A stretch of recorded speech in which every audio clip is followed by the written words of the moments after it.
जानी आखिर क्यों नहीं मनाई जाएगी 2024 की होली? क्या सरकार ने इस पर रोक लगा दी है? क्या बताएंगे पूरी जानकारी जब तक हमारे चैनल को सब्सक्राइब कर दें। दोस्तों, और हम आज इस विषय पर भी बात करने वाले हैं कि होली क्यों मनाई जाती है। होली वसंतोत्सव के रूप में फाल्गुन मास की पूर्णिमा के दिन मनाई जाती है। यह दिन सतयुग में विष्णु भक्ति का प्रतिफल के रूप में सबसे अधिक महत्वपूर्ण दिनों में से माना जाता है। होली हिंदुओं का सांस्कृतिक, धार्मिक और पारंपरिक त्योहार है।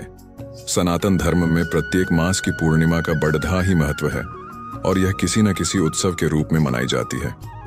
उत्सव के इसी क्रम में होली वसंतोत्सव के रूप में फाल्गुन मास की पूर्णिमा के दिन मनाई जाती है। यह दिन सतयुग में विष्णु भक्ति का प्रतिफल के रूप में सबसे अधिक महत्वपूर्ण दिनों में से माना जाता है। हिंदू धर्म के अनुसार होली का दहन मुख्य रूप से भक्त प्रहलाद की याद में किया जाता है। भक्त प्रहलाद राक्षस कुल में जन्मे थे, परंतु वे भगवान नारायण के अनन्य भक्त थे। उनके पिता हिरण्यकश्यप को उनकी ईश्वर भक्ति अच्छी नहीं लगती थी, इसलिए हिरण्यकश्यप ने प्रहलाद को अनेकों प्रकार के जघन्य कष्ट दिए। उनकी बुआ होलिका, जिसको ऐसा वस्त्र वरदान में मिला हुआ था जिसको पहनकर आग में बैठने से उसे आग नहीं जला सकती थी, होलिका भक्त प्रहलाद को मारने के लिए वह वस्त्र पहनकर उन्हें गोद में लेकर आग में बैठ गई। भक्त प्रहलाद की विष्णु भक्ति के फलस्वरूप होलिका जल गई और प्रहलाद का बाल भी बांका नहीं हुआ। शक्ति पर भक्ति की जीत की खुशी में यह पर्व मनाया जाने लगा।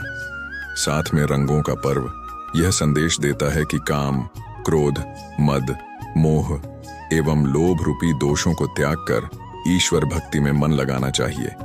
होली का त्योहार राधा कृष्ण के पवित्र प्रेम से भी जुड़ा हुआ है। पौराणिक समय में श्री कृष्ण और राधा की बरसाने की होली के साथ ही होली के उत्सव की शुरुआत हुई। आज भी बरसाने और नंदगांव की लट्ठमार होली विश्व विख्यात है। शिव पुराण के अनुसार हिमालय की पुत्री पार्वती शिव से विवाह हेतु कठोर तपस्या कर रही थीं और शिव भी तपस्या में लीन थे।